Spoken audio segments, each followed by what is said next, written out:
ایک علاقہ فتح ہو گیا تو بس کافی ہے نہیں، آگے بڑھنا ہے۔ حضرت سعد بن ابی وقاص جب عراق فتح کر چکے تو عراق سے متصل ایران بھی ہے، جس کو فارس کہا جاتا تھا پہلے۔ ایران اور عراق کے بیچ میں دریائے دجلہ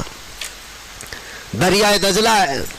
اب جب عراق فتح ہو گیا، دریائے دجلہ ہے، دریائے فرات جو بھی دریا ہے اس کے بیچ میں، تو صحابہ نے کہا کہ ہم ادھر بھی جانا چاہتے ہیں، اس علاقے کو بھی فتح کریں، غلامی مصطفیٰ میں شامل کریں۔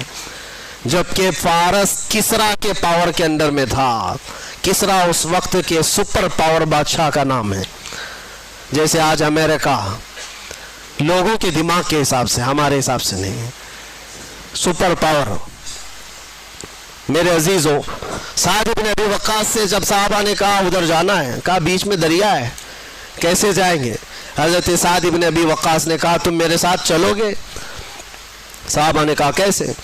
ادھر ایرانی فوج نے جتنے برج تھے دریا کے اوپر پار کرنے والے سب توڑ ڈالے تھے، جو لکڑیوں کے تھے وہ جلا ڈالے تھے، سب ختم کر ڈالے تھے، کیونکہ انہیں ڈر تھا یہ محمد عربی کے غلام میں رکتے کہیں نہیں ہیں، یہ اگر ادھر سے ادھر کراس کر کے آ گئے تو ہماری بھی خیر نہیں، سب توڑ ڈالے۔ اس کے بعد وہ ایرانی فوج کی تاریخ بھی موجود ہے تاریخ طبری میں، وہ لوگ دیکھتے رہے تماشا کہ یہ 400 لوگ کیا کر پائیں گے دریائے بیچ میں۔ حضرت سعد بن ابی وقاص نے اپنے صحابہ سے کہا چلو، سب نے پوچھا نہیں کیسے جانا ہے، اپنے قائد، اپنے جو لیڈر تھے حضرت سعد بن ابی وقاص سپہ سالار، ان کے پیچھے چل پڑے۔ پھر کسی نے پوچھا کس راستے سے جا رہے؟ سعد بن ابی وقاص نے کہا دریا سے جائیں گے۔ اور کیسے جائیں گے؟ گھوڑوں پر بیٹھے ہوئے ہیں، دریا سے جانے کی بات کرتے ہیں، کیا تمہارا گھوڑا اتنی چھلانگ لگائے گا کہ اس دریا کو کراس کر جائے گا؟ سعد بن ابی وقاص نے کہا کوئی چھلانگ لگانے والا گھوڑا نہیں، چل کر کے ہی جائے گا۔ یہ تاریخ میں پہلی بار ہو رہا ہے۔ سعد بن ابی وقاص نے کہا میرے پیچھے چلو۔ صحابہ نے سب اپنے اپنے گھوڑے ان کے ساتھ لگا دی۔ سعد بن ابی وقاص کا گھوڑا پہلی مرتبہ دریائے دجلہ پر پاؤں رکھتا ہے، آپ نے اللہ اکبر کہا، دوسرا پاؤں رکھتا ہے، آپ نے اللہ اکبر کہا۔ صحابہ نے دیکھا سعد بن ابی وقاص کا گھوڑا دریائے دجلہ پر چلتا ہوا جا رہا ہے، اس کے ٹاپ پر کوئی پانی کا نشان بھی نہیں ہے، ٹاپوں پر پانی تک بھی نہیں۔ تو سارے صحابہ پانی پر چلتے ہوئے چلے گئے۔ یہ تاریخ کی سچائیاں میں بتا رہا ہوں۔ ایرانی فوج اس وقت ملک فارس کی کسرا کی فوج یہ دیکھ کر کے کیا کہتی ہے جانتے ہو؟ کہتی ہے دیوا آمدند، فارسی میں دیوا آمدند، ارے جنات کی جماعت آ رہی ہے، ایسا لگتا ہے جنات کی جماعت آ رہی ہے پانی پر چلتے ہوئے۔ میرے عزیزو تمہیں بھی دکھانا ہے جنات کی جماعت ہوتی کیسی ہے۔ وہ چل کر کے چلے گئے اور جب دریائے دجلہ کو عبور کر لیا، میرے عزیزو ان کی ہیبت سے ویسے تھرا گئے تھے کہ ملک فارس پورا پرچم اسلام میں آ گیا تھا، اسلام کا پرچم لہرانے لگا تھا۔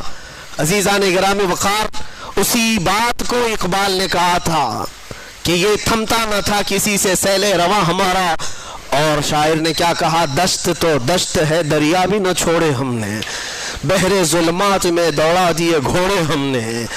یہی واقعات تھے۔ لیکن مجھے بتاؤ، ایک دریائے نیل ہے، حکم مان رہا ہے عمر ابن خطاب کا، ایک دریائے دجلہ ہے، حکم مان رہا ہے سعد ابن ابی وقاص کا۔ اس لیے نہیں کہ یہ لوگ جادوگر تھے، اس لیے نہیں کہ بہت پاورفل لوگ تھے، صرف اس لیے مان رہے ہیں یہ سارے لوگ حکم ان کے جو ہم غلام تھے، ان کے جو ہم غلام تھے، خلق کے پیشوا رہے۔ مان کر کے دیکھو، حضور پاک صلی اللہ تعالیٰ علیہ وسلم کی امت میں اللہ نے تمہیں پیدا کیا ہے، تمہاری عظمت بہت بلند ہے، تمہاری ویلیو کو تم پہچانو۔ ہاں ہمارے ساتھ چیلنجز ہیں، ہمارے ساتھ مقابلے ہوں گے، لیکن اللہ تبارک و تعالیٰ کی حمایت بھی ہوگی۔ میں آپ کو تحدیث نعمت کے طور پر کہتا ہوں، تحدیث نعمت کے طور پر، میں اپنی بڑائی کے لیے نہیں کہتا، آج اس لیے صرف اظہار کر رہا ہوں کہ میں یہی رات رہی ہوگی یا اس سے پہلی والی رات رہی ہوگی، مجھے اندر ایسا بند کر دیا گیا تھا کہ دن و رات بھی معلوم نہ پڑے ہیں، نمازوں کے وقت کا خیال اندازے پہ کرنا پڑ جائے. جس کو ایسی ہائی سیکیورٹی کہا جاتا ہے جہاں پرندہ بھی پر نہیں مارتا، وہ تو دنیا بھر کو معلوم ہے میرا جرم کیا تھا. ہمارا جرم صرف اتنا ہے، جرم اتنا ہی ہے کہ حق بولتا ہوں برملا، چاٹنا کسی کے تلوے ہے نہیں فطرت میری. میں آپ کو ایک بات بتا رہا ہوں، 4 یا 5 دن سے بھوک اور پیاس کی شدت تھی. ایک لقمہ بھی میں نے کھایا اور پیا نہیں تھا، اور موت کا انتظار کر رہا تھا، شاید موت آ جائے گی. لیکن جس جگہ پر میں لیٹا ہوا تھا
اور اتنی زیادہ اس کو میں بتا نہیں سکتا، جیسے لگا ہو کسی مردے کو کھانے کے لیے کوئی کیڑے لگ گئے ہوں. پھر دل ہی دل میں احساس ہونے لگا کہ شاید میری موت ہو گئی ہوگی اور یہ کیڑے کھا رہے ہوں گے، کیونکہ غشی آ جاتی تھی، غنودگی آتی تھی تو لگتا تھا ہم کوئی دوسری دنیا میں، کوئی انسان تو دکھتے نہیں تھے، سورج بھی نہیں دکھتا ہے، اندھیرا ہے.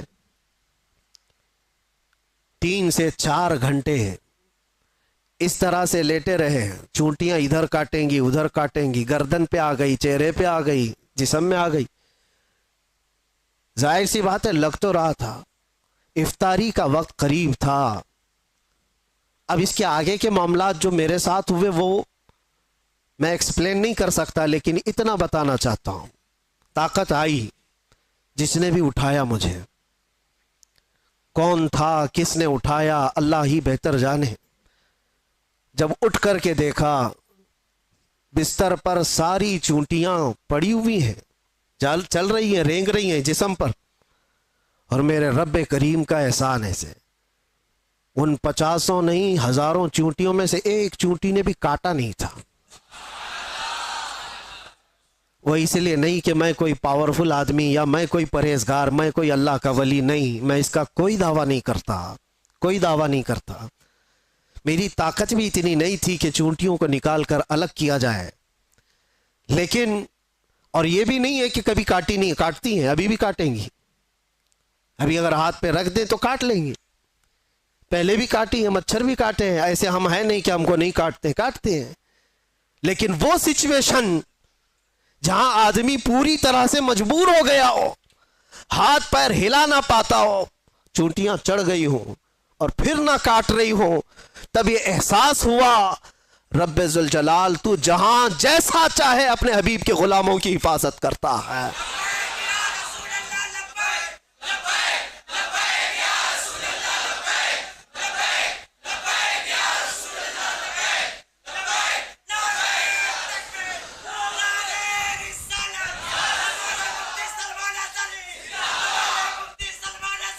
آپ کو مجھے وہ حدیث یاد آئی جب صحابہ اکرام رضوان اللہ تعالیٰ علیہ مجمعین کی ایک جماعت کو اللہ کے نبی صلی اللہ تعالیٰ علیہ وسلم نے تبلیغ کے لیے بھیجا تھا. 70 صحابہ اکرام میں جب وہ تبلیغ کے لیے گئے تھے، کفار و مشرکین نے دھوکے سے ان سارے صحابہ کو شہید کر ڈالا تھا، سارے صحابہ کو شہید کر دیا تھا، اور 3 بچ گئے تھے. 3 میں سے وہ صحابہ کو قید کر لیا تھا، اور قیدی ایسا بنایا تھا کہ 24 گھنٹے ان کی نگرانی پر بیٹھے رہتے تھے، زنجیروں سے باندھ کر کے صحابہ کو.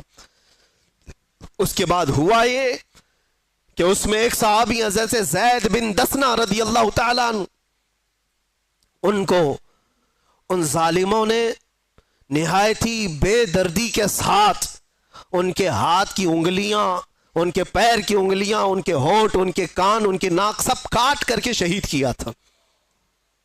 ایک غلام مصطفیٰ کو نہایت ہی دردناک انداز میں شہید کیا، اور اس کے بعد ان کی لاش کو لٹکا کر کے رکھا ایک کھمبے سے اور پہرا لگا دیا کہ ان کی لاش کو کوئی لے کر کے نہ جا سکے، کوئی لے کر کے نہ جا سکے. 2 صحابہ تھے وہاں پر، زید بن دسنہ رضی اللہ تعالیٰ عنہ اور ایک دوسرے صحابی حضرت خباب بن الارت یا خبیب بن عدی رضی اللہ تعالیٰ، 2 میں سے کوئی ایک صحابی ہیں. اللہ کے نبی صلی اللہ علیہ وسلم مدینہ طیبہ میں بیٹھے ہیں. حضور پاک صلی اللہ علیہ وسلم نے فرمایا ظالموں نے میرے غلاموں کو شہید کیا ہے میرے غلاموں میں سے کوئی جو بچے ہوئے میرے ان صحابہ کی لاشوں کو لے کر کے آئے میرے پاس. 2 جری صحابہ تھے، حضرت طلحہ، حضرت زبیر رضی اللہ تعالیٰ عنہ. گھوڑا لے کر یہ 2 ہی لوگ نکلے تھے. تقریباً 500 کے قریب کفار جس کی پہرہ داری کر رہے ہیں، ان پہروں میں سے وہ صحابہ کی لاش کو لانے کے لیے صرف نبی کے 2 غلام نکلے تھے. انہوں نے کہا ہم لے کر کے آئیں گے. اور جب یہ 2 صحابہ نکل کر کے آئے تھے، رات میں بھی اور دن میں بھی پہرے داری میں بیٹھے ہوئے ہیں کفار و مشرکین 2 صحابہ کی لاشوں پر. اب سوچیے آپ، رات کے وقت یہ پہنچے تھے دونوں صحابہ، اور جیسے یہ قریب گئے تو دیکھا پورے تلوار سوتے ہوئے پہرا دے رہے ہیں. ان دونوں صحابہ نے اللہ کی بارگاہ میں عرض کیا کہ مولا، ہمارے پاس نہ تلوار کی طاقت، نہ بھالے اور نیزے کی طاقت، ہمارے پاس صرف ایمان کی طاقت ہے. ہم تجھ پر یقین رکھتے ہیں اور تیرے نبی پر ایمان رکھتے ہیں. تو اگر مدد نہیں کرے گا تو دنیا ہم سے کس طرح کا سلوک کرتی ہے. دیکھا یہ دونوں صحابہ دعا کر رہے تھے، وہ سارے کفار و مشرکین کو اونگ لگ گئی، نیند لگ گئی. ان کے بیچوں بیچ سے گئے اور ان صحابہ اکرام کی لاشوں کو اٹھایا. ایک صحابی کی لاش کو اٹھایا اور رکھا اور لے کر نکل پڑے. دوسرے وہاں پر موجود رہ گئے. جب تک وہ جاگے تو وہ صحابی رسول جو وہاں رہ گئے تھے، تو ظالموں نے یہ سوچا کہ کسی نہ کسی طرح ان کو بھی یہ لے جائیں گے، ان کو کسی طرح سے یہاں کاٹ کاٹ کر کے ٹکڑے ٹکڑے میں بدل دیا جائے. تو جیسے ہی اس بری نیت کے ساتھ قریب آئے، شہد کی مکھیوں کا ایک چھتا پورا اس صحابی کے اطراف لگ گیا. اتنی خطرناک مکھیاں آ گئیں. وہ صحابی رسول جن کی لاش وہاں پر موجود ہے، پوری مکھیاں، شہد کی مکھیاں.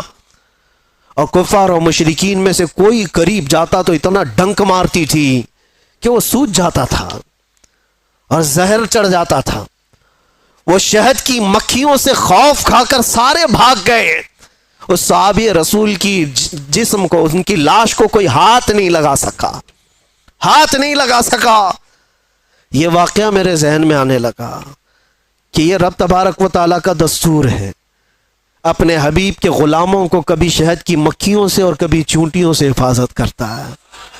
جب وہ اپنے نبی پاک کی حفاظت غار ثور میں مکڑی کے جالے سے کرتا ہے تو اے غلامان مصطفیٰ، کیا تمہارا ایمان کمزور ہے؟ اگر رب چاہے آج بھی تمہاری حفاظت صرف ہواؤں سے فرمائے گا، صرف ہواؤں سے فرمائے گا. بڑے بڑے نمرود آئے اور بڑے بڑے فرعون آئے جن کو اللہ تعالیٰ نے ہلاک و برباد کیا. نمرود کو ایک مچھر سے اور فرعون کو صرف پانی سے غرق کیا. اور انتظار کرنا، ہمارے دور کے فرعون کے لیے بھی کوئی مچھر ضرور آئے گا. ہر دور کے نمرود اور ہر دور کے فرعون کا انجام وہی ہوتا ہے جو اس کے ظلم کا انجام ہوتا ہے. اس لیے کہ قرآن